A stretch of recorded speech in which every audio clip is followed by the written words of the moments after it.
All right, guys. Just gonna check some levels here.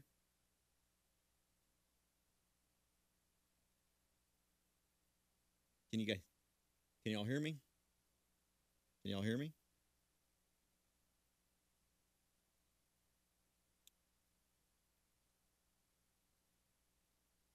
Just checking some levels, making sure that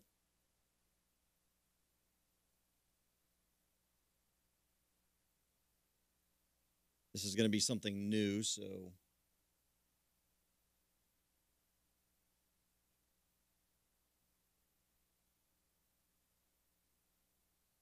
all right, looks like it. All right, good, excellent. Okay. Hey guys, welcome. So I'm just doing a test stream here right now. So this is going to be kind of disjointed as I kind of figure out where everything is at. Um, this is going to be something I'm going to do on a regular basis, sort of after my normal radio show that I do from 8 to 11, which is completely separate to this.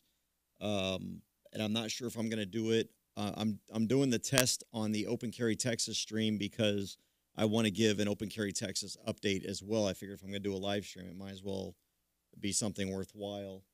The first thing I want to do, yesterday, the volume is too low. All right, I knew we were going to have that problem. Let me see if I can jack this up a little bit.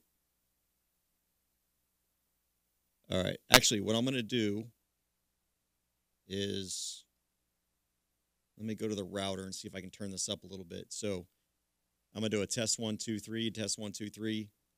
Give me about 15 seconds. I'm going to play with some settings and see if that helps.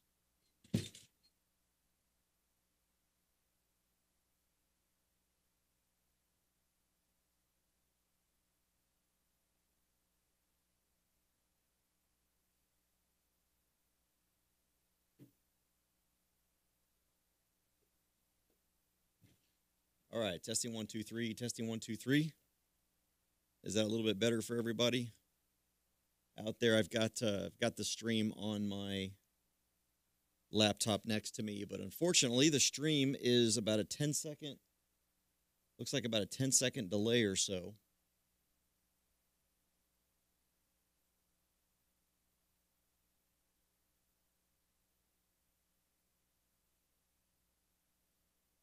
Is that a little bit better for everybody?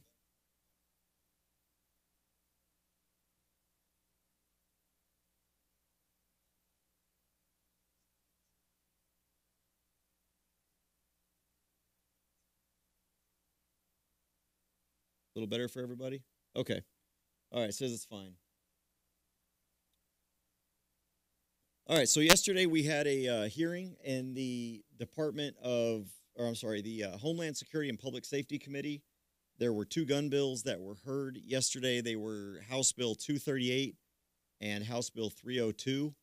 The first thing I want to do is talk about House Bill 238. What House Bill 238 would do is prevent using law enforcement as state resources in order to enforce federal gun control laws that are more strict than state law. If you look at Texas state law, a lot of it mirrors the federal statute anyway, so it's not that big of a difference in doing this. So if the federal government decided it wanted to pass, for example, like it did yesterday, the universal background check law, then in Texas, those kinds of things would not be applicable because that's actually it has to do with firearms. Excuse me, that's not true. What I just said was not true. It has to do with firearms that were manufactured in the United States are not are exempt from uh, the the enforcement. Here's what the bill is. So it's House Bill 238. Um, and what it says is that a political subdivision of this state may not receive state grant funds if the political subdivision adopts a rule, order, ordinance, or policy under which the political subdivision requires the enforcement of any federal statute, order, rule, or regulation described by Section B, which I'll explain here in just a second, or by consistent action. State grant funds for the political subdivision shall be denied for the fiscal year following the year in which a final judicial determination in an action brought under this section is made. Any citizen can file a complaint under this law, and if the Attorney General determines that a complaint is valid, then he's going to require a writ or file a writ of mandamus. So, what this is it says that an agency of this state or political subdivision of the state and a law enforcement officer or other person employed by an agency of the state or political subdivision may not contract with or in any other manner provide assistance to a federal agency or official with respect to the enforcement of a federal statute, order, rule, or regulation purporting to regulate a firearm accessory, or firearm ammunition if the statute, order, rule, or regulation imposes a prohibition, restriction, or other regulation such as capacity or size. So the essential idea behind this is to prevent these magazine. So I was conflating two different things. So what I said earlier is wrong. It only has to do with regulating the type. So if they institute an assault weapons ban, if they institute a magazine limit, 15 rounds, 10 rounds, whatever it is, state law enforcement cannot work with federal law enforcement to enforce those laws. All right. And so that was HB 238. Now, what was interesting, we went and testified against this, in favor of this bill, because we believe in states' rights. And we also believe in the limited scope of the federal government in being able to pass these kinds of laws. I want to play for you, if this works. And again, this is why I am doing this stream, because I want to see kind of how I can do this using this equipment without broadcasting live over the air on the same equipment that we use to broadcast live over the air. And see if this works. But this is a clip from yesterday in the Homeland Security and Public Safety Department. So to give a little bit of background here, actually, I'll give background after you listen to this clip, and I just want to make sure that you guys can hear this as well. So I'm going to play it, and let's see if it works on the stream.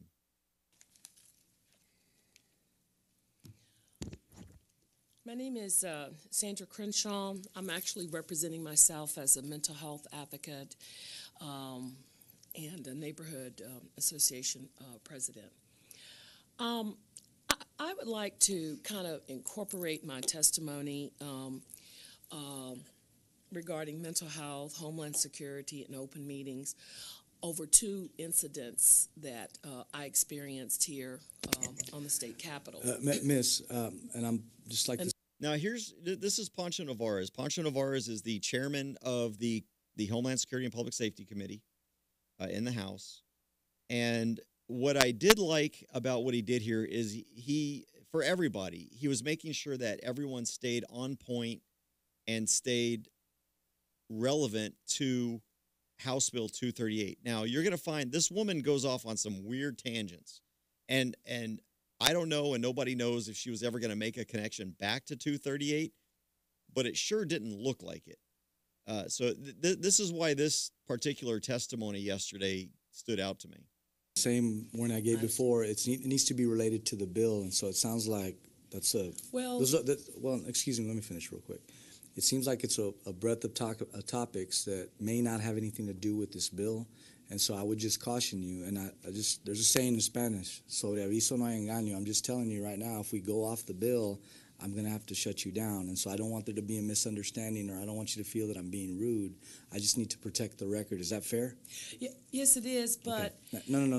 There can't be a but. No, I mean, then can I ask you this? Sure. If we have an incident that's relative, that we experience, that's relative to the bill, then can we take a moment to describe it? You can, but you know who the arbiter of that is? Who? Me. And so if I start seeing that it's not, then I'm going to shut you down. I just don't want you to feel that. I want you to understand that I'm going to do that because I don't want there to be a misunderstanding. Is that fair? Okay, well, we'll give it a try. No, And we let me can't know give if it a y'all try. can hear We're this. I gonna mean, do I'm that. gonna. Cannot I hear don't. this, let me know. I understand what you're saying. Okay. All right, go ahead, ma'am. And it is relative Have to at the it. deal, but okay.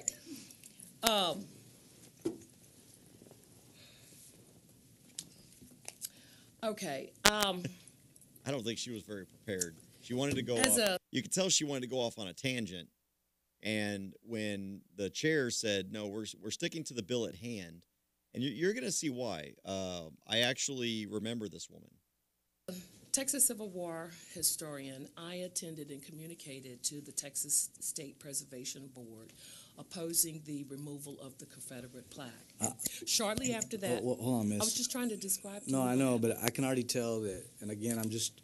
So this is a bill on specifically on firearms. Okay, this isn't about state authority over federal authority or federal authority over state authority.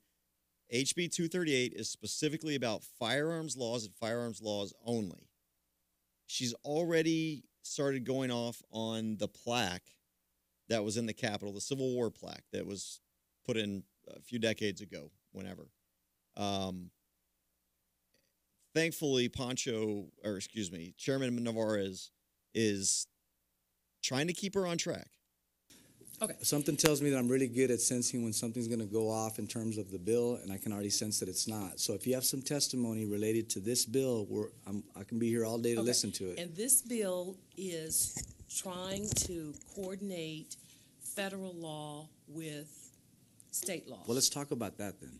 How's that? No. I mean, is that what the? And let me be clear so I can. I don't Bill, believe. could you just give me a description of the bill Well, that's not so I have an understanding? my job to do right now. But I can tell that's more. She's sitting here. She goes to a hearing yesterday on a bill, signs up to testify on a bill, and then asks the chair, "Can you tell me what this bill is about?" The bill, I've got it. I mean, the whole bill, and I'm on my phone here. Almost the whole bill fits on the screen of my phone. It's not a long bill. Now, it's long worded, but it's not a long bill. It's not very difficult if you understand how to follow commas and stuff like that. It's not a hard bill to understand. But here's a woman that is coming to testify against a bill that would protect the rights of other Texans, and she's asking the chair, "Well, can you describe, okay, what is this bill about then?" I'm here to argue for it or against it. I'm here to argue against it because it's obviously a pro-gun bill, but I have no idea what I'm arguing about. A lot closer to what the bill is about than what you are going to testify about. So if you can, Okay. And what I'm trying to tell you, ma'am, is that the committee hearings are not places for us to discuss other things that are not relative to the bill at hand. And so if you've got something there, we're more than willing Can you to stay just here tell and me, listen to is it. the bill about coordinating where there's differences between federal law and state law? You could say that. Okay, so That's an argument. okay. And how much time did we just waste in this committee over nothing? Nonsense. This situation, But miss, it deals with firearms. Yeah. There you go. And that's where he finally brings it back and says, yes, this does have to do with the discrepancies between state and federal law, but this bill is very, very narrowly defined towards firearms and firearms accessories. yes, Okay. I understand. Good point. And you had a protest this weekend with open carry guns. Oh my gosh, there were people open carrying at a protest? Stop everything. By the way, I was there. What she's talking about, what's funny is she's actually talking about me, and I'll explain that a little bit more. Okay, so that's related. Firearms. You had a protest here with open carry guns. Okay, and because I suffer from PTS from having my house firebombed by a political opponent, I was very alarmed about having the Capitol allowing people to have an open protest at the entrance of the state capitol. So let me get this straight. And I tried to turn up the the volume on our router there. I'm hoping that I know the volume isn't the best. See, if I turn it up too much, it pops. Here, let me try this. I'm gonna turn my mic down a little bit. All right. Again, this is a test stream, so we're going. But anyway, so because this woman supposedly suffers from post-traumatic stress, because what did she say? I think she said that 5727, 327. Let's go back just a little bit here. Let's listen to this again.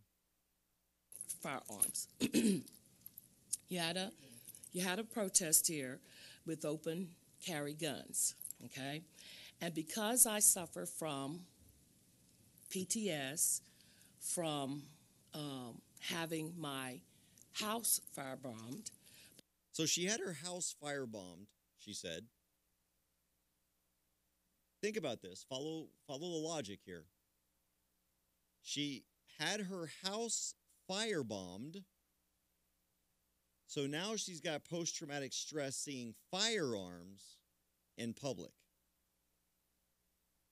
I want to get through this before let me just, it's almost by over. Political opponent. I was very alarmed about having the Capitol allowing people to have an open protest at the entrance of the opponent. Okay. Firearms. I'm going back here because I want to. She talks about who supposedly firebombed her house. This situation. But Miss, it deals with firearms. Yes. Okay. I understand. Good point. And you had a protest this weekend with open carry guns. Okay? So that's related. Firearms. You had a protest here with open carry guns. Okay? And because I suffer from PTS, from having my house firebombed by a political opponent, I was very... Okay. She had her house firebombed. Now, we've already talked about the fact that here she is talking about having post-traumatic stress because, oh my gosh, there was an open carry protest, which wasn't an open carry protest. But because there was an open carry protest, I was triggered because my house was firebombed by who? By a political opponent. Now, she doesn't provide any details, which, I mean, I'm glad because, quite frankly, I still have no idea what this has to do with this bill. But for those that couldn't hear it very well, she has post-traumatic stress because her house was firebombed by a political opponent. And therefore, when she sees guns at the Capitol, it triggers her. Alarmed about... I'm sorry, it makes her alarmed. Notice the use of that word, alarmed. Having the Capitol allowing people to have an open protest at the entrance of the state Capitol. So when I went to... So she's upset because the Capitol Police and the Capitol allowed a protest, I'll use her words, an open carry protest at the entrance to the Capitol grounds. In other words, out in public. This woman is upset that someone was allowed to exercise their First Amendment and Second Amendment rights in public because she disagrees with the message because she was firebombed by a political opponent at some point. This doesn't make any sense at all, but what it does show is that this woman has absolutely no support. This is a statist, if ever there was a statist.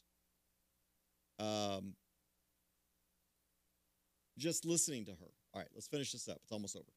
The DPS officers and complained about that. They were told me that they had the freedom of right to do that. I was really opponent. All right, I'm sorry. I wanted to back this up because I kind of cut it off.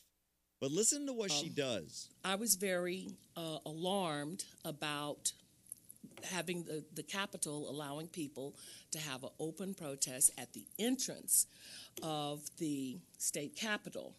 So when I went to the DPS officers and complained about that, they told me that they had the freedom of right to do that. I was really concerned because we had a council person who tweeted on Facebook, which is Interstate Communications, that he wanted to ram a city vehicle into the Confederate monument. So when I contacted the governor's office, they told me that I would have to contact DPS first. And then they said that it was a state deal and it should be a federal. I apologize, but I'm going to do what I told you I was going to do in the beginning. Is I don't feel that the testimony has to do with the bill, and I'm sorry. Okay, let me just give you one more sentence. Okay. I just feel that where interstate communications and anything that deals with federal law, that DPS should take those kind of threats seriously and not just cut it off at where the state law, the extension of the state law, and refer it and bring in the federal law to investigate. So I would be in support of any bill that brings in, if there's a federal law, that they bring that in and supersede the limitations of the state. Did you guys catch that? What she just said there? So in order to try and bring it back to the bill, her objection to the bill is literally the 10th Amendment. Her objection to House Bill 238, which tells the government that, look, you are not, under the Second Amendment, allowed to infringe on rights at all. And so we as a state, the state of Texas, what we're going to do is we're going to tell our law enforcement that you cannot enforce unconstitutional federal gun laws. And then she says, what we need to recognize is that the federal government should be running the states, not the states that created the federal government. Can you imagine you as, if you were an inventor, creating a robot or creating some invention and creating that invention and expecting, coming back and going, I want now that I've created this, I want that robot or whatever it is to run my life. That's not the way it works. When you create things for your benefit. All right? Is someone still having trouble? Is it just Bob Prescott? I'm seeing both. Again, the reason this is a test stream, and I'm gonna go between trying to fix what's broken and also trying to give an update here. Is anybody else having? Okay, so you're having no problems. North Idaho Exposed doesn't seem to have problems. I saw some other people saying everything's good. Is everybody else good? I don't know if it's certain people's speakers, if they're listening on their phone. I don't know.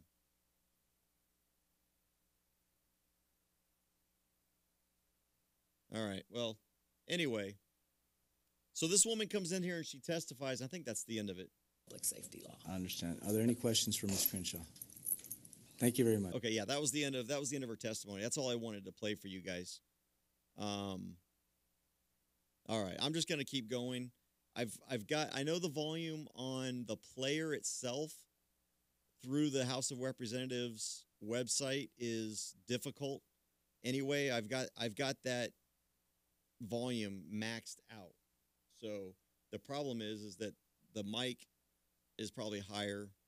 All right. So we don't know when there's going to be a vote on that particular bill. Obviously, I'll keep you updated. Make sure you go to opencarrytexas.org. Sign up for our email list because as bills start moving, you're going to start seeing this stuff move through. The second bill that we testified in favor of yesterday is House Bill 302. And House Bill 302, basically what it says is that an apartment building, a condominium building, a homeowners association cannot prevent people who live or are guests at a condominium, apartment, or HOA cannot prevent them from carrying a firearm on their property, to and from their property. In other words, if they're walking from their home to public, or if they're walking to and from their house, or I'm sorry, their vehicle. So what the bill does not address, and this was what I brought up, is that it wasn't holistic enough. I support anything that helps, but I don't support the fact that it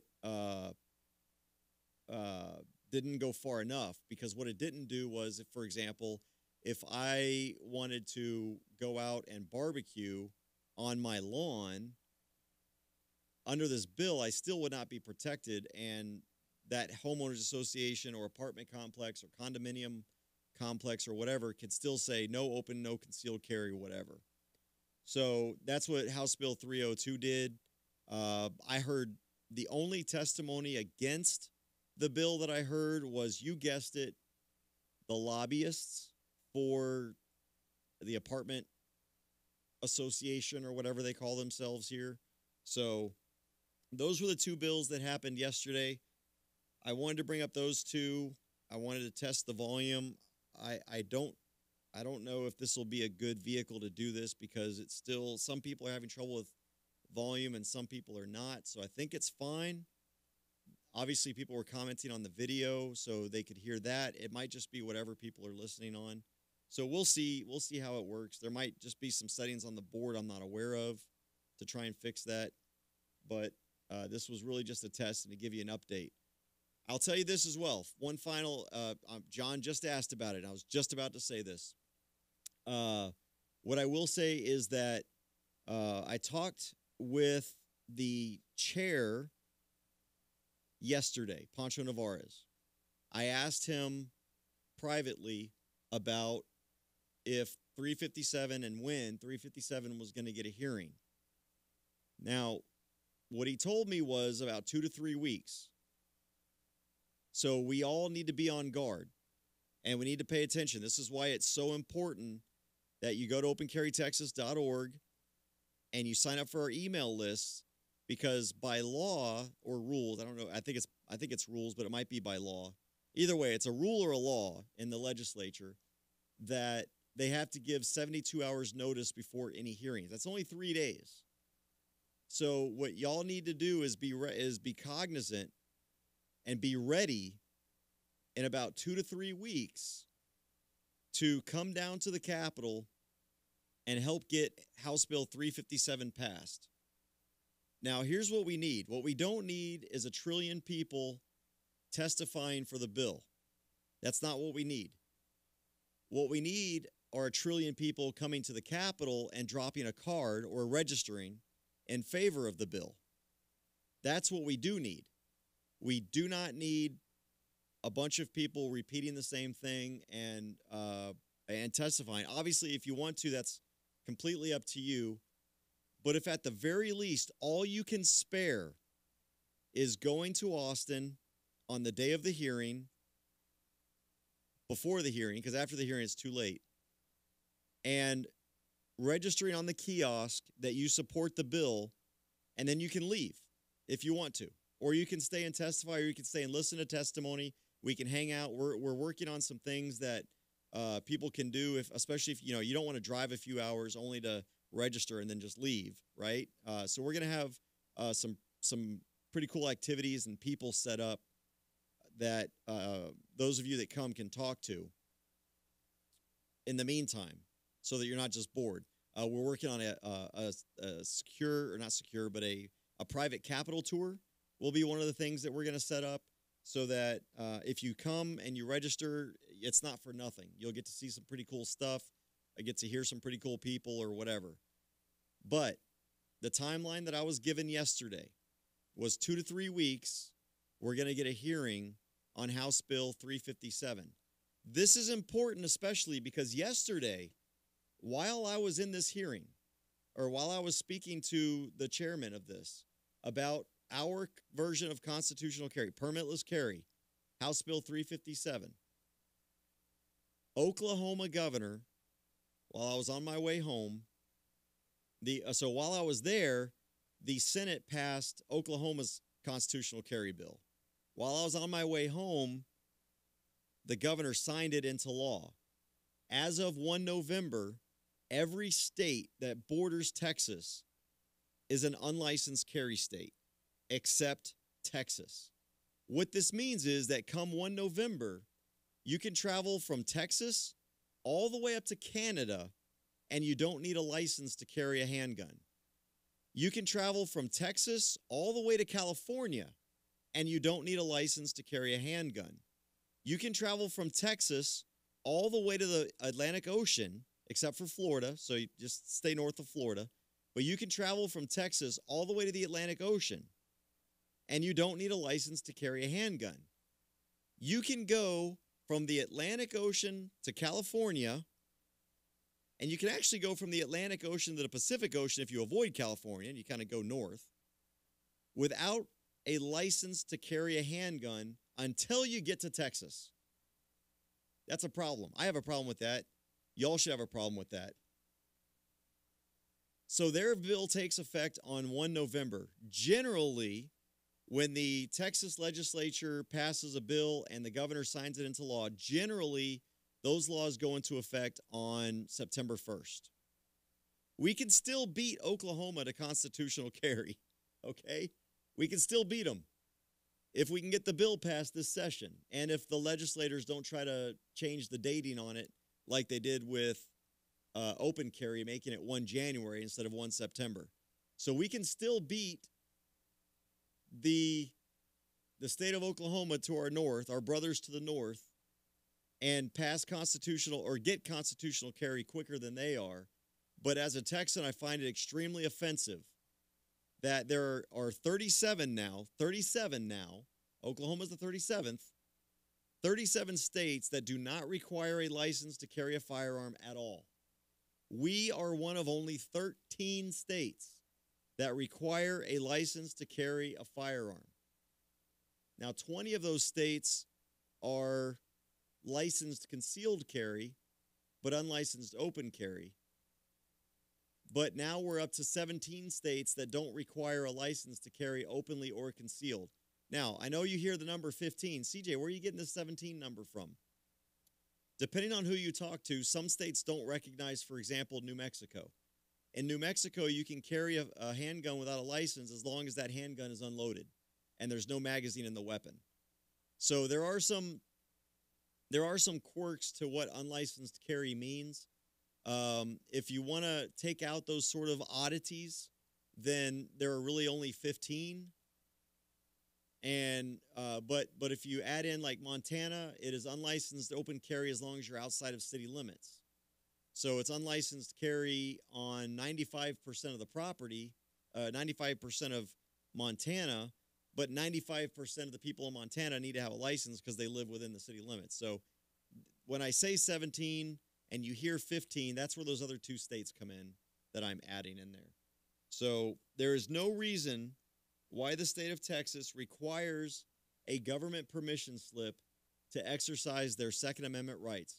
And what really frustrates me, because we saw this in Oklahoma and we're going to see it here in Texas, the religious leaders came out opposing constitutional carry up there in Oklahoma.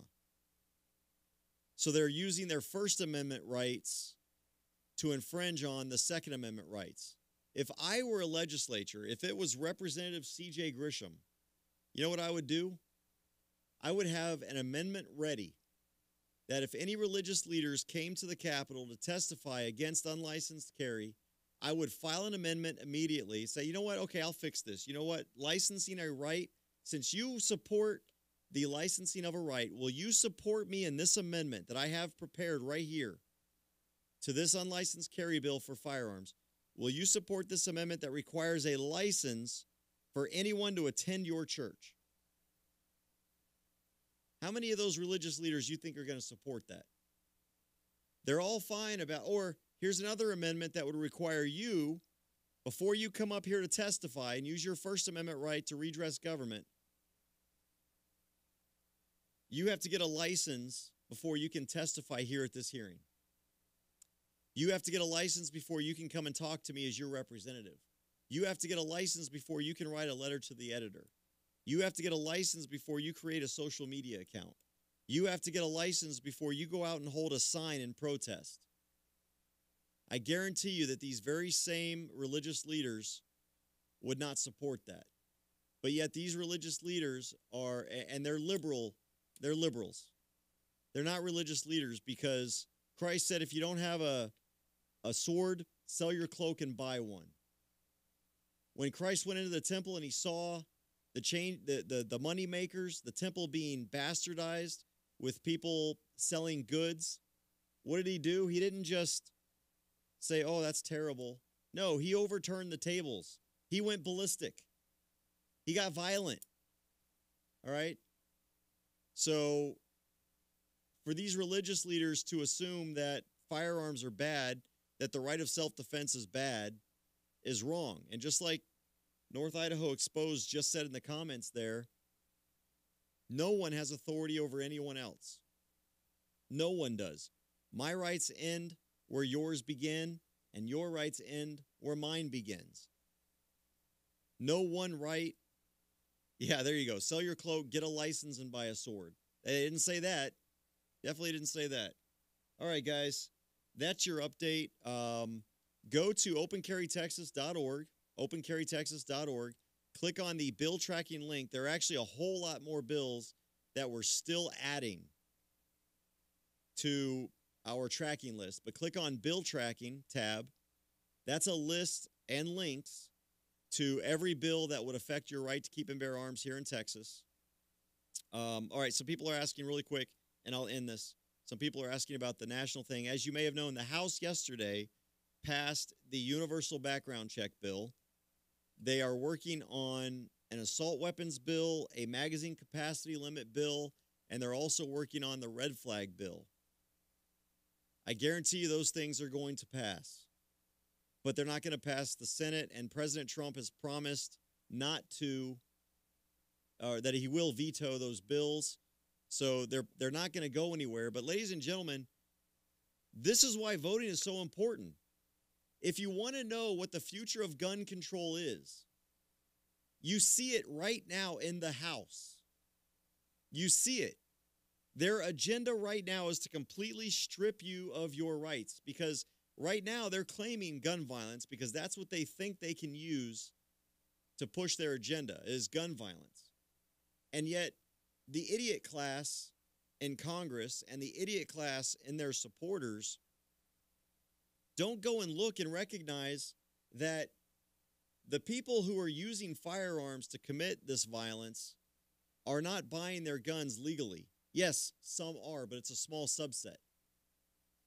And the people who are committing these crimes are not using modern sporting rifles, and they're not using bump stocks. Yes, one person used a bump stock, and yes, some people have used a modern sporting rifle, semi-automatic rifles, but the majority are with handguns. So even if they get their way, they are not going to see a decrease in what they are calling gun violence because that's not how gun violence is used. People who undergo background checks are not engaged in gun violence. People who own rifles are not engaged in gun violence. And so what's going to happen is they're going to say, wait a minute, we passed all these laws, these 10-round limits, what kind of firearm you can own, and how you can obtain it, and it hasn't affected gun violence at all. What's going on here? We're going to have to regulate some more. And so then they're going to come after your handguns, probably your semi-automatic handguns first. I guarantee you what they really want is for us to go back to the good old musket. And even then, they probably won't be happy. And guess how they're going to enforce all these laws? If you look at my Twitter feed, at CJ Grisham on Twitter, I've been going after Pelosi and Swalwell and all these other gun grabbers. And I've been asking them, after they passed this universal background check bill yesterday, I flat out told them I am not going to comply. As a matter of fact, if this were to become law, which it's not. So really, I'm just talking out my butt. I'm one of those internet trolls that says a lot of stuff, but I can't back it up because it doesn't matter. It's not law. But I will not comply. If this ever did become law, universal background checks, whether it's in Texas or whether it's at the federal level, the very next day I will find someone that's as much of a patriot as I am that actually believes in freedom. And guess what we're going to do? We're going to trade guns. We're going to exchange firearms, or I'm going to sell a firearm, or I'm going to buy a firearm. And we're going to do it without a universal background check. And I'm going to dare the, and then what are they going to do? What is the government going to do if I refuse to obey the universal background check law? Do you think they're going to come and ask me nicely? And then I tell them no and I shut the door? You think they're going to send a long-haired hippie Vietnam War era reject to my house to hand me flowers and try to convince me over a delicious cherry pie a la mode with some melted vanilla ice cream scoop on top to try and get me to do the right thing? No, that's not what they're going to do. Guess who they're going to do? They're going to send guns, people with guns, probably in tactical gear. They're probably going to violently break down my door, and they're probably going to shoot me when I defend myself. So in the name of gun violence prevention, we're going to commit gun violence to ensure that people don't commit gun violence. All they really want to do is ensure that government holds the patent and the exclusive rights to violence with firearms. And that's exactly what the Second Amendment was intended to do, was to respond to this very thing. If you don't think it's going to happen, look. You see it happening right now. It's already happened. And if they get control of the Senate and they get control of the executive, the only thing we have to fall back on is the courts, and you can't really trust the courts to do the right thing either. We are screwed. But the great thing about the Democrats winning the House is that now we see, we don't have to guess. You know, when they were in the minority, it's very easy for them to say, no, we're not coming for your guns. But now we actually see that that's all false. We don't have to take them at their word, and we don't have to distrust them. We can see it right now in legislation that has been filed and in legislation that has already been passed. It's also, I mean, you could also use it as, well, you know, the bill's been filed. I mean, you know, if it came to a vote, you know, people can say they wouldn't vote for it. They would support gun rights. But now we have on record the Democrat Party and 8 Republicans that have voted for that bill. And I guarantee you the same Republicans that voted for the universal background check bill will be the same Republicans who are going to vote for red flag laws and are going to vote for magazine limits and bans on certain weapons because of what they look like. We've already seen it. That's why we've got to be engaged. Eggman Eggs there has a great point. If you're not allowed to sell your own personal property, do you actually own it? If you're not allowed to engage in a private contract between 2 consenting adults, are you even free? If you can't come to me and say, hey, I've got this Obama mask here, I will sell it to you for $5, and I say, okay, I'll buy that, and someone says, no, you can't sell an Obama mask. That's racist. Are you really free? I keep this here because every now and then I like to really trigger the liberals because they call me racist for having an Obama mask. I also have a Trump mask over here. I just can't reach it from where I'm at. All right. I'm really ending now.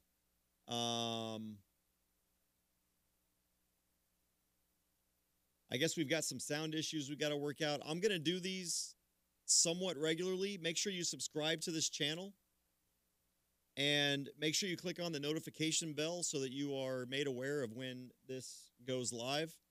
Also, subscribe to my CJ Grisham channel. And click the notification bell on that so you know when I'm going live, because every now and then I'll forget to log out of one account or into the other account. And so I might put OCT business on my CJ Grisham account, and I might accidentally put CJ Grisham stuff on my OCT account, although generally I delete that because I try to keep this channel specifically limited to gun rights and OCT-related stuff. So in the future, just so y'all know, you will have the ability and the opportunity to call in. As a matter of fact, you know what? I want to test this. So I'm going to give you a phone number. If you have a question that you'd like to come on this podcast about, the number is 866-895-6442. Here, I'll type it in the chat as well. There you go. If you've got a question or a comment, I would like you to call, someone to call, and that way I can just test that people can hear the phone calls as well. That's the other thing I wanted to test on this stream to make sure that everything's working. So there's the phone number, 866-89-LOGIC is the number, 866-895-6442. So if someone would be willing to call and make a statement, ask a question, you don't even have to give your name if you don't want to. That way I can test the volume on the phone calls as well and making sure that I'm able to take phone calls. Because wouldn't that be nice for people to be able to call in and say, hey, CJ, I've got a question about the law. Am I allowed to do this? Is it legal for me to do that? How old do I have to be for this? Can I open carry here? Is this sign legal? Is that sign illegal? But I guess no one's got a question. Comment. Anybody want to make fun of me? You can call me up and make fun of me. This isn't on the air, so if you want to cuss me out, that's another opportunity for me to test the volume that way as well. Here we go. Let's see if this is going to work here. All right. We've got a caller here. Can you hear me? How about now? Make sure I got the right phone on there. Hello? Yeah. Oh, there we go. Everybody can hear? Yeah, okay, now we can hear you. All right, sweet. So did you have a question, or did you just want to test the phone for me? I was testing it, but I'll ask you a question anyway. Sure. Is our governor in support of HB 357? All right. So that's a very good question, which has a very difficult answer. I will say that publicly he says yes. What I am hearing from people, and is in the legislature, different legislators, is that behind the scenes, the lieutenant governor and the governor are doing everything they can to keep this bill from getting to their desk. Oh, is it? Okay, sorry. So the caller is super loud compared to me. All right. So that's what I needed to know. In public, they'll sit there and tell you that they support it. Here's a great measure. So there's the answer to your question is, do I think they do? No. Will they tell you they do? Yes. Now, if it gets to the governor, will he sign it? Yes. I think he will. The problem is he's doing everything to torpedo the effort so he doesn't have to sign it. That's what I believe. So, and here's how you can tell. If you looked at Oklahoma, when this bill was moving through, before it even passed the House committee, the governor was coming out and not just saying, I will sign it if it comes to my desk. He was demanding it. He was pushing for it. If you look back in at Governor Abbott's campaigning, he doesn't ever push for constitutional carry. He says he's pro Second Amendment and all that, but when on a campaign trip or when in the media have you heard Governor Abbott say to the legislature, send me this bill? He doesn't do that. But yet the Oklahoma governor has said that. Tennessee is saying that. You've got these other governors in other states saying, send me the bill. I want to sign it. You don't hear that. You don't hear that here in Texas. So that's why I feel that way. Right. I completely agree. All right. Well, hey, thanks for the call. All right, brother. Appreciate it. Ah, crap. I think I just hung up on somebody. All right. Someone else was on hold, and looks like I hung up on him. So if you want to call again, if you want to call right back, Just call right back. I accidentally hung up on you. Anyway, that's there we go. All right. Hey, this is CJ. Hello, Hello. this is Jamie's girl, 14. I just seen on the news today that they're trying to take down a cross on federal property. It's a statue that's been there for over 100 years. It's a World War II memorial. Is Maryland open carry? Do you know? No, Maryland is not. Well, yes, actually, technically it is. However, there are plenty of videos online. As a matter of fact, there was a legislator recently, I think it was 2 years ago, that was open carrying legally, and Maryland state troopers stopped him, and he ended up getting all hemmed up. So can you carry in Maryland? Yes. Are you probably going to find guns in your face and all of that? Yes. I would recommend in Maryland, unless an organization starts normalizing it, that you don't open carry in Maryland if you want to live. Okay, because we live, excuse me, we live in Virginia, but I wanted to go down there because it's absolutely disgusting that they're going to try to tear down a memorial that has been there for 100 years just because it's in the shape of a cross. Yeah, and now you do need a license to open carry in Maryland, which in Maryland it's very difficult to get one too. And you also want to check if you're not from Maryland, you want to make sure that that license is even recognized in Maryland. Okay. So there's all kinds of things. Maryland is just not a gun-friendly state. No, it's not. I grew up there. Yeah. It's not. Okay. Well, I was just wondering. Thank you. all right. Thank you. And it looks like I've got another one here. Let's try this. Hey, I didn't hang up this time. You're on the air. Hey, CJ, how you doing? Doing well. This is Rombo, 36316 veteran. Hey, what's going on, Rombo? I'm doing good. Hey, listen, state of Alabama has recently introduced a bill to have constitutional carry, and if I'm not mistaken, it's already made it through the House and it's going to the Senate. But we're working on it same deals as you are, and I'm hoping to see it happen. You know, we also are open carry, but we have to have the permit to conceal carry.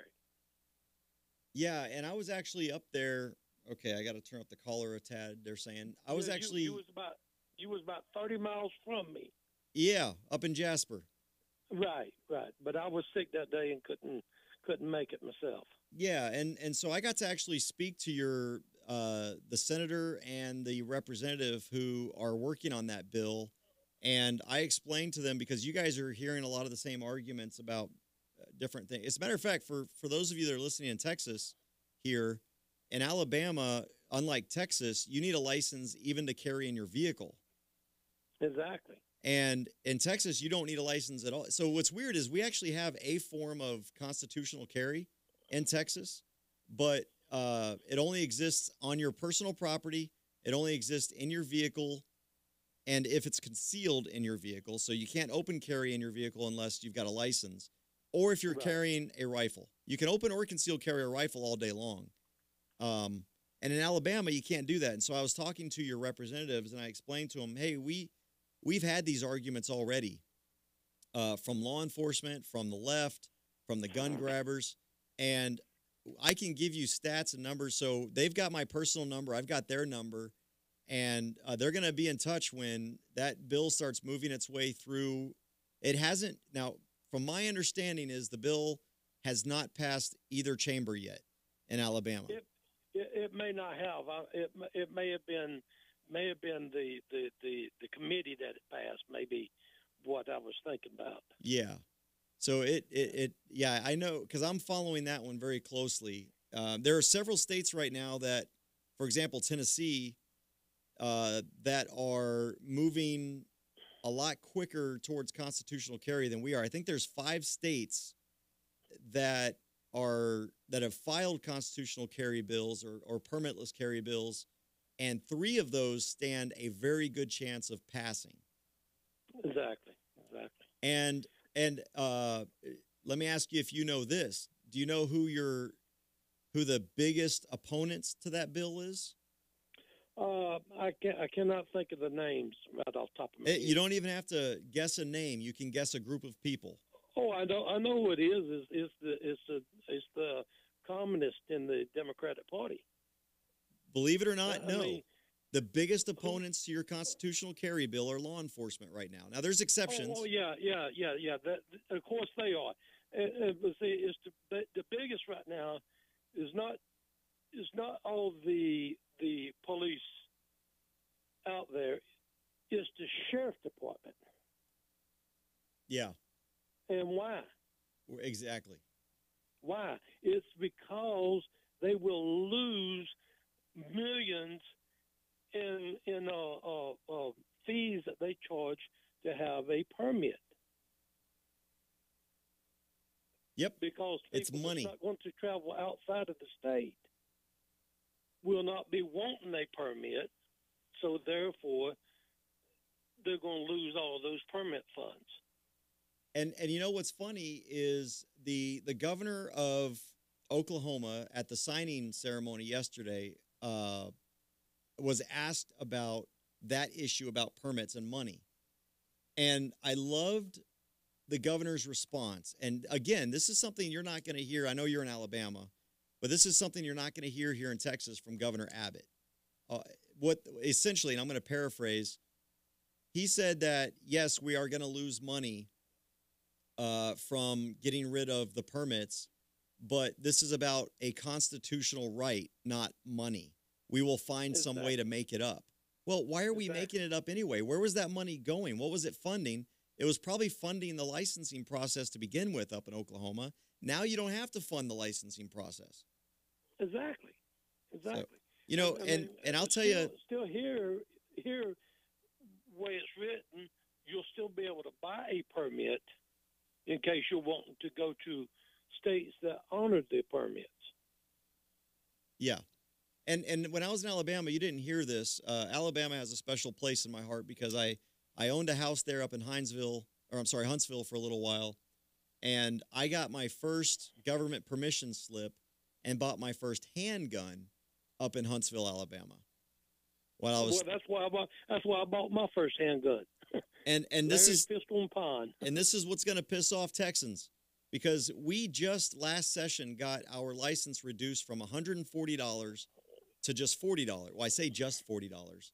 But Wow. when I got my license in Alabama, it cost me $10. Is it still $10 in Alabama? It's $15 now. Oh, they increased it. Increased it, or it's $10 for Alabama, $50 for 5 years. Okay. Oh, there you go. Okay. Maybe that's what I did was the 5 year. But what's interesting is now, what do they give you when you pay that $15? Is it a laminated card? Is it like a credit card type? It is a laminate card. You're a veteran, right? Yes, sir. It's much like your VA card. Okay. So, and the reason I bring that up is because actually I think the difference, what it used to be was it was $10 if you just want your paper license and then you have to go get it laminated yourself. Or for $20, which is what I did, you actually get the laminated card. So it looks like what they did was average those two out to make Correct. it $15, and now everyone gets a laminated card. But we're still paying. If Alabama can issue a license, a government permission slip for $15, why can't Texas do it for that cost? Why are we still paying $40? And there was somebody somewhere up north, I forgot where it was, that I was watching one of the auditors' videos, and they're paying, like you said, $100 and something a year. Yeah. Oh yeah, and Illinois is expensive. I think it was Illinois I was thinking about. But now, see, here's the thing: you're retired military, right? Yes, sir. Well, I spent 14 years, and I got sick and had to get out. Okay, so I'm not. Well, I got out because I was sick of the military too. Well, no, I was. I know. I'm just playing. I got sick while I was in Korea. I mean, that's a very Okay. nasty place, as you know, and I wound up getting sick. The problems that I had, there was several hundred of us that wound up with that problem, and some within that first 2 years of me getting out, I found out some 13 had died. It was that Oh, severe. wow. And see, but as a retired military in the state of Alabama, you are eligible for yours free.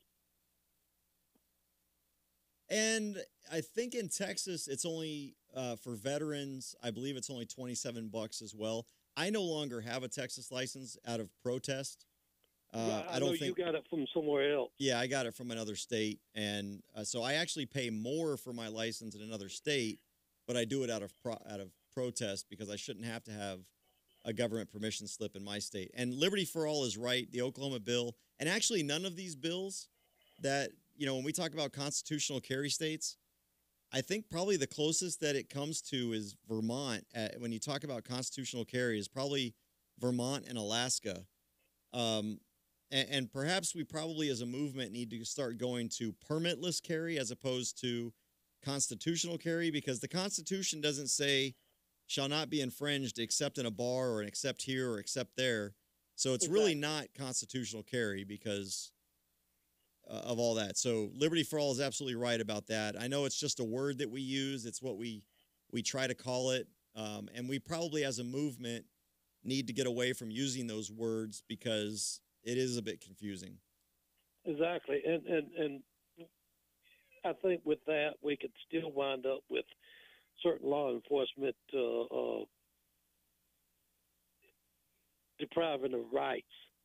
Just like not High Desert, but another one that was arrested last night in Las Vegas. I mean, 2017, he was arrested for he was open carrying, but 5 cops claim, hey, you had it concealed. I mean, you got your shirt sort of kind of touched the butt, so you're carrying it concealed. We're going to arrest you for it. Yeah. See, so and we have to have law that states that and put penalties on these corrupt cops that try things like that. Yeah. Well, hey, thanks. Thank you for the phone call. Gonna see Ronbo, right? I think that was the screen name. Correct. Okay, yeah. So thanks for the phone call. I'm gonna be doing this more often. So if you got something else that comes up, let me know. And I appreciate you calling in and letting me work on the volume, because apparently the volume was a little bit different than I'm used to during the radio show. So I know now that when I do the podcast that I need to do it with a little lower on the call. So, all right. Sounds good. Appreciate it, sir. And thank you for your service as well. I hope you're not still suffering from that illness. Well, pretty much when I got out, they was just treating the symptoms. When I got out, I was seeing a doctor there in Huntsville that was treating the disease, and I have been symptom-free now for almost 20 years. Awesome. That's good to hear. All right, brother. Take care of yourself. God bless you. All right. God bless you too, brother. Last thing I want to do before I leave is bring up Terry Horn, who runs our OCT women's group, asked me to bring up the ERPO, the Extreme Risk Protection Order bill, otherwise known as Red Flag Bill. This is House Bill 131 by Representative Moody. And I want to tell you also, he's got another bill. I can't remember the name off what the bill number is at the top of my head. But again, if you go to opencarrytexas.org and click on bill tracking, you'll see it. But Moody's got another bill that would remove brass knuckles as a prohibited item. However, Moody is not pro-gun or pro-Second Amendment, even though I think brass knuckles falls under the Second Amendment. He has got House Bill 131, which is the ERPO order. This is the relating to extreme risk protection orders and the prosecution of the criminal offense of unlawful transfer of a firearm, creating a criminal offense. This is the red flag bill that everyone should be upset about. Here's what the bill is. All right. An applicant, it's where basically an individual, so this is a member of the respondent's family or household, a parent, guardian, or conservator of a person who is under the age of 18 and a member of the respondent's family or household, or a prosecuting attorney on behalf of one of these people, or at the request of a peace officer. So a police officer or a family member can apply for a protective order that would strip somebody of their right to keep and bear arms based on nothing more than an allegation. Now, what the allegation must include is and I'm going to go through this and explain why this is wrong. It must include a detailed allegations based on personal knowledge of a person. Now, it's got to be based on the personal knowledge of a person or of a police officer regarding any dangerous behavior or conduct exhibited by the respondent as a result of a serious mental illness, including any behavior or conduct related to the respondent's use of firearms. So it doesn't even have to do with mental illness, according to this bill. All it's got to do is have to do with conduct related to your use of firearms.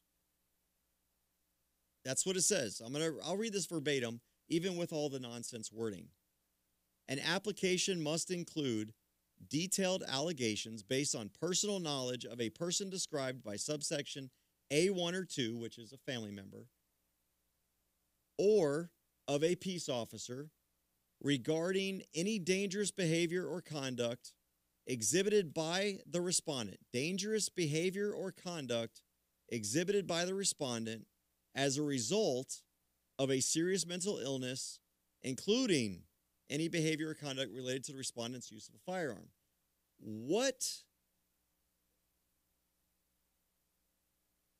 is dangerous behavior, or what is a serious mental illness? Now, what's interesting is the bill does describe serious mental illness because it's already in the insurance code, section 1355.001. However, what the law does not define is dangerous behavior or conduct. It doesn't describe that. I will tell you right now that some people consider it dangerous conduct to carry a rifle, maybe even into a certain place or around a certain place. All right, this application must also include any relevant medical or mental health information, including copies of medical or mental health records. So now we've got HIPAA violations here. Information concerning the quantity, type, and location of any firearms the applicant believes to be in the respondent's possession or control. So now here we have a registration where we're talking about how many and what kind of firearms you have, and any other relevant facts indicating a need for a protective order. There must also include a statement that the applicant believes the respondent poses an immediate and present danger of causing bodily injury, serious bodily injury, or death to any person, including the respondent, as a result of the respondent's serious mental illness and access to firearms. Now, this does have a confidentiality clause in here about keeping medical records safe. But here, let's get to the meat of this here. You get if the court finds that the information contained in an application for a protective order under this chapter, that there is reasonable cause to believe, in other words, the judge believes the request, as a result of the respondent's serious mental illness and access to firearms, the court, without further notice to the respondent and without a hearing. You know, they talk about due process. You talk about due process. Now, in any other crime, they will arrest you and then you wait on your trial. Here, they will take. Let's just finish reading this here. Without notice to the respondent and without a hearing, may issue a temporary ex parte order prohibiting the respondent from purchasing, owning, possessing, or controlling a firearm. The court may order the respondent to relinquish without delay any firearms owned by or in the actual or constructive possession or control of the firearm of the respondent. So, and you also have to surrender your license to carry. So based on nothing more than an allegation and medical records that apparently someone's supposed to have access to, how is a cop or a family member getting access to your medical records that they can include this, first of all, in this ex parte complaint is beyond me. So first they take your guns, then you have a chance. So my wife, for example, can request that a hearing or that I have my guns taken away under this red flag order because my wife says, I think my husband is going to kill himself. And she's supposed to, I guess, provide some kind of medical records that she's not going to have access to or shouldn't have access to because she's not me. Even though one of my kids is over 18 and on my insurance, and I still can't access my own children's medical records. So then, after your guns have been stripped from you, well, let me back that up. What if I don't want to? What if I say, you know what, this is absolute bogus. No, I am not going to surrender my firearms. No, I don't want to kill myself. No, I don't want to kill anyone else. No, I'm not a threat to anyone else. No, I'm not going to turn my guns over just because some oligarch in a black robe who sits on a pedestal and expects people to stand when he walks into the building or walks into the room says so. Then what? What happens if I say no? I'm not going to give up my guns. What do you think's going to happen? They're going to bring guys with guns and kill me. And why do I say that? Because I'm going to defend myself. I haven't had a trial. A jury has not stripped me of my rights. A judge has stripped me of my rights based on an allegation, based on what people have written. But guess what's not written in that? What's not written in that is my side of the story. My ability to respond and go, wait a minute, this is stupid. My wife is angry because she asked me for a king-sized Reese's peanut butter cup, and I brought her a normal-sized Reese's peanut butter cup. And now she's just trying to get my guns taken away from me because she knows I was going to go out shooting this weekend, and she wanted to go watch a romantic comedy instead. But I said, no, I'm going shooting. And so she wants to, I don't have a chance to even let my side of the story be heard. Instead, what this ERPO does, what House Bill 131 does, is it takes away my guns based on nothing more than an accusation that a judge says he believes, and all you've got to do is find an anti-gun judge who believes everyone is a danger, whether you got a mental illness or not. And guess what? For me, it's a little bit different because I have a very public diagnosis of PTSD because I've talked about it, because I help soldiers with PTSD. So all anyone has to say is, wait a minute, his wife thinks he's a danger. He's already got PTSD from combat. So yeah, we need to take his guns. Well, what if I don't give up my guns? Well, now a guy who is not a threat to anybody at all, because I'm not a threat to anyone, but someone said I was on paper, is now being killed or having to kill in order to defend his rights without any due process at all. And this bill does not say, because it talks about a hearing, not later than the 14th day after the later of the date of the application or the date of the ex parte. So for 2 weeks, I have absolutely no right to self-defense. I have no right to go there and say, this is stupid. This is absolutely absurd. I have no voice in whether or not I'm a danger to society under this bill for at least, well, for 2 weeks, because it says 14 days, not later than 14 days. It could be the very next day. It could be 2 days away or 7 days away, or it could be 14 days away. But if it takes me 14 days and on the 12th day I get robbed and killed because I don't have a gun or somebody breaks into my house, then what? So these things are dangerous. And I can't believe that here in the state of Texas, we're even talking about this. If there's a court order after I get to present my case, and look, here's what an ERPO does, right?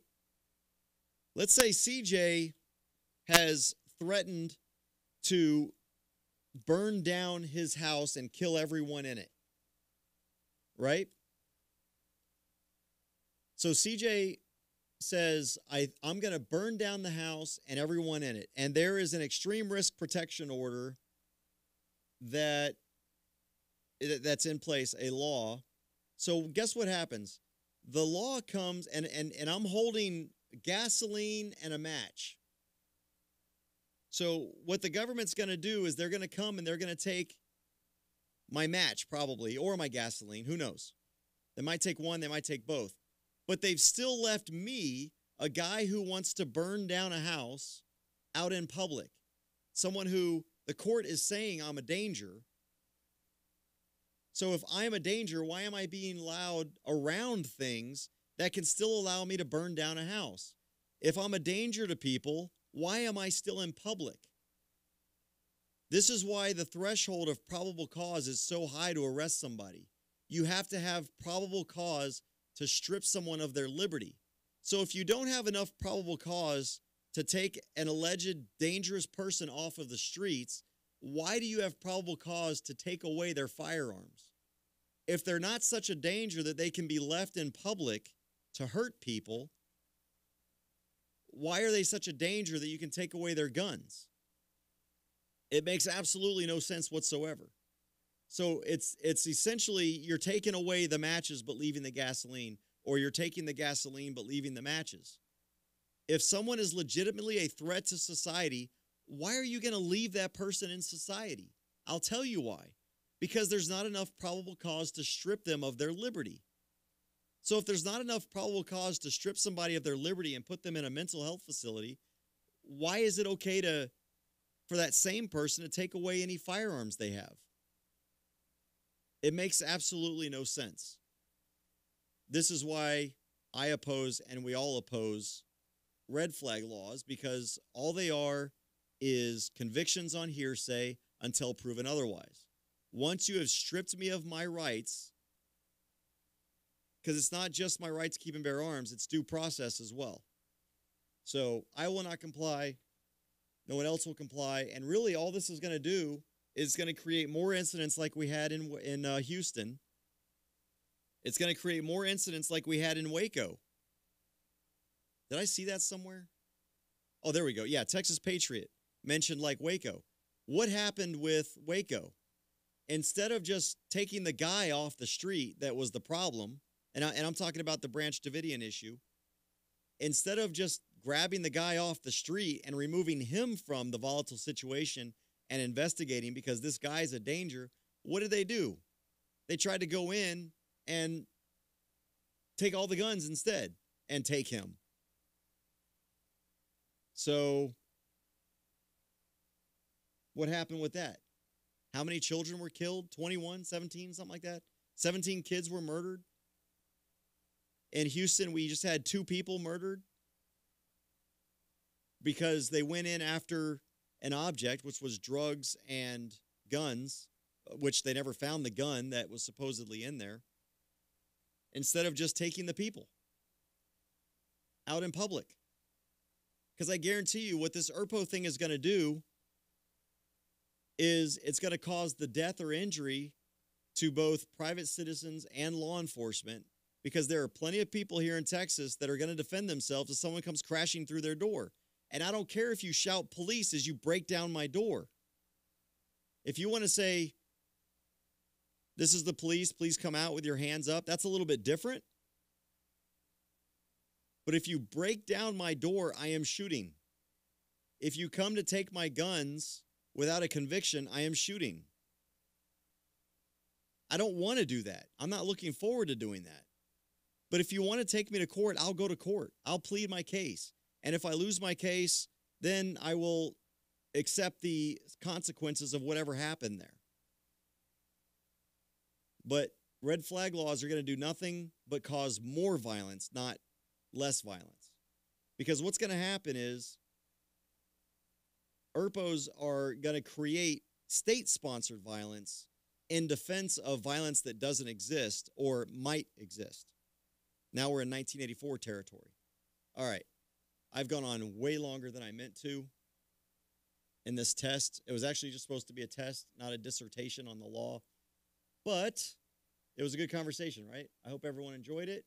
I will do more of these throughout this legislative session and let people know what is going on with Open Carry Texas in the legislature, what bills we are following. And just as one final reminder, start looking at your calendars now for 2 to 3 weeks down the road and be on call, be ready, because HB 357, I have been told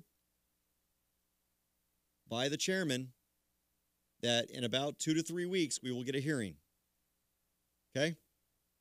I was not told to keep that in confidence. I was not told that this was secret information. This was me asking him and him telling me 2 to 3 weeks. And that information is corroborated. Well, I guess if I'm the one that heard it straight from the horse's mouth, this isn't somebody telling me that they heard Chairman Navarez. This is me telling you that I heard from Chairman Navarez face-to-face 2 to 3 weeks for House Bill 357. Oklahoma just passed it into law, just signed it into law. There's absolutely no reason we should not be able to. Take care, everybody. Be safe and be free.